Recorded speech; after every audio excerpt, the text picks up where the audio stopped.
One of our viewers sent this comment asking, do you ever use the wipeout method where you apply a tone or a thin layer over a tone to wipe out parts to work your way into a subject?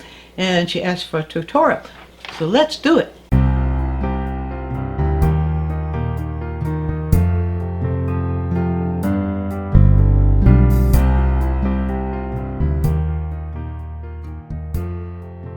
Well, I thought I would do sort of a backwards version of this for you. I have here a little photo of one of my paintings where I really actually started the painting by using this method. So I thought that would be a good place to start. Now, first of all, for the tone that you use underneath, and this is the underpainting, you might call it, or the basic lay-in, or people have lots of things they call this, but this is the first layer of paint that goes onto the canvas itself. Well, you can use almost any color, but you should stick with dark and transparent colors for this, because any light color, if you use colors like in the oranges or the yellows or even in the white, that's going to create a problem, because then subsequent mixtures are going to pull up that pigment. It's going to be difficult for you to keep darks. So for that reason, one clue on this method is always use either transparent colors or the earth colors for this. So, but as far as what color you use, there are numbers of people have different philosophies about that. Some people will use a color that is going to be the opposite of the color scheme.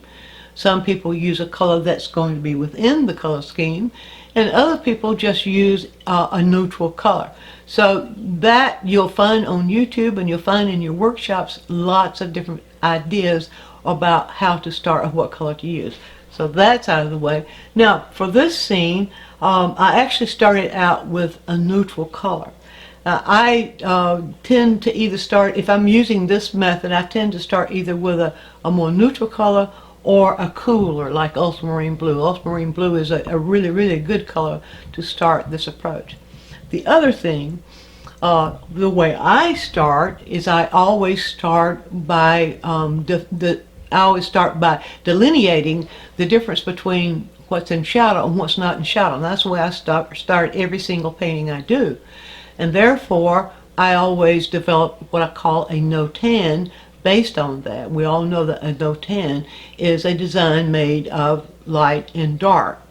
So what I'm going to do here then, I'm going to kind of work backwards. First of all, let's just just put a flat layer of a wash. Now, a wash in oil painting is pigment that has been thinned with solvent. I would suggest you use either turpentine. A lot of people won't use turpentine because this is rectified refined turpentine. A lot of people won't use that because of the odor. Well, you don't have to. You can use Gamsol. Gamsol is one of the most highly refined mineral spirits that we have that's odorless. So either one works. But I would avoid using oils for this or other mediums, because they're going to add too much oil to that surface, therefore making it too fat to work fat on lean. Now, we've talked about that in other quick tips. Okay, so I'm just going to, what I'm doing here is I'm just going to dip my brush in a little bit of Gamsol, and I'm just using raw umber. Is that raw umber? Yes, I'm just using raw umber for this. Now, I usually like to get that about, so that it goes on the canvas at about a middle value. So let's see now, I'll just test it right here. That is about right, and it's a little bit wet. You see it's dripping, so I don't want it to be quite that wet, but I want it to be the same value all the way across. So I will just take my paper towel. When it's too wet, I'll just take my paper towel and absorb some of the wetness. Notice where I'm doing this. I'm doing this right here, right where the bristles go into the ferrule of the brush. And I'll just wipe this off because I don't want that to drip. Now let's see if I have it. Yeah, we can get it a little bit darker. You can work this until you get the value, and then try to have enough, or try to keep that value the same all the way across. So here we go. All right, that's good. That's good. So now I can just put that on just as if I were painting the side of a house. Okay, so and it will smooth out. It's wet, it's got that solvent in it, and so it will sort of level out, and it doesn't have to be absolutely smooth. You know, you can read some of those brush strokes might remain behind, like you see here, but you don't worry about that. The important thing is that you have the feeling of it being pretty much in general range of the same value all the way through. So that's good enough right there.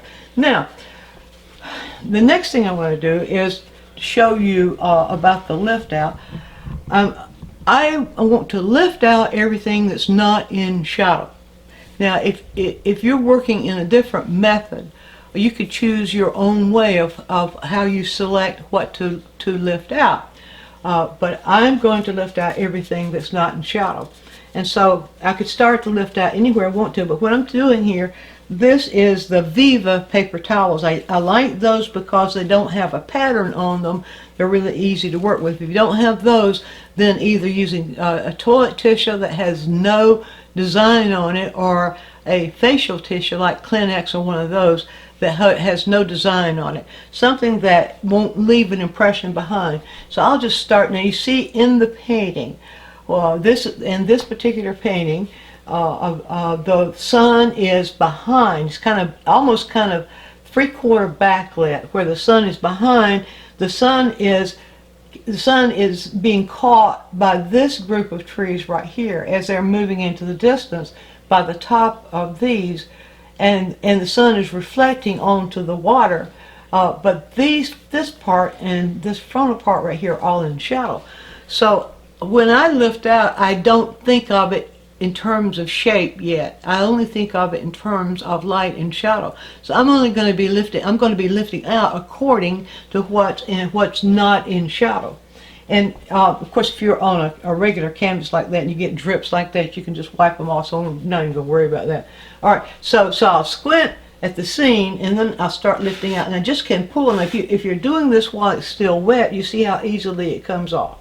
So I can just lift out very generally to begin with. Now this upper part is not in shadow, that part right there, and you'll see that as it comes off, you'll need to rotate your tissue, because otherwise then you'll start putting it back on again. So let's see, that comes down at about that kind of angle right there. Those trees back there are not in shadow, and so we'll just bring those trees. Now this tree in the front, the top of it is not in shadow, but as the light is coming, as the whole scene is coming down, part of this tree is in shadow and a part of it is not. So see, I'll just define that, and let's see, while I'm there, I'll just keep going. Now these trees are, the tops of those trees are not in shadow. There's a little bit of a bush right in here that's catching some light, and there's a little bit of, let's see here. Now, a lot of this is in shadow, but it's a shallow shadow. It may feel as it's in light, but what's happening there is the tops of those trees are catching light, and the tops of these trees are catching light. So that's the way I think about that. And then what's happening in the actual river is that that light is reflecting. Notice here that the shadows are reflecting right here. So I would just lift out. I've got to rotate again. And by the way, you can shape this tissue according to what you're doing. So right here, just give that a little bit of a sweep there, and lift out that little background area there. It's very general. And then I would lift out all this area right here. So this comes right down. These trees are reflecting in, so they continue right down. And then this lifts out at an angle, because that light is reflecting kind of at an angle, therefore it joins that shadow. Now there, let me get this off, because there we go. There, if I squint now, that's a very general lift out that lifts out the light but leaves everything that's not in shadow. There is one other thing I want to show you before we close this out, and that is that you can do some of that lifting out with brushes. If you have a brush that is very sort of stiff and has a flat brush like this that's sort of stiff and that comes to kind of a nice sharp edge, I could, if I wanted to be more specific, usually I don't do this because I like to start with the underpainting, whatever it is. I like to start with that as very general so I can expand it. But if I wanted to be more specific, I could take this brush and dipped it into a little bit of Gamsol and then took out the excess Gamsol with the tissue, just like I did before, where I just squeeze it out there where the bristles join the ferrule, and then you see what it can do here. Then you can use the brush to actually shape those edges where the light and the shadow all kind of intertwine as they're doing right up here. And I could come on down, I could get that shape a little bit more specific if I want to. And the other advantage of this is I could also move into this area where there are just tiny bits of light coming through. Usually I don't like to be that specific in this stage, but this is to show you, to give you that option. So you can see just by rotating that brush around, I can use it. And if I wanted to be a little bit more specific about the reflection, then I could use the brush to pull that reflection over just a little bit more like that.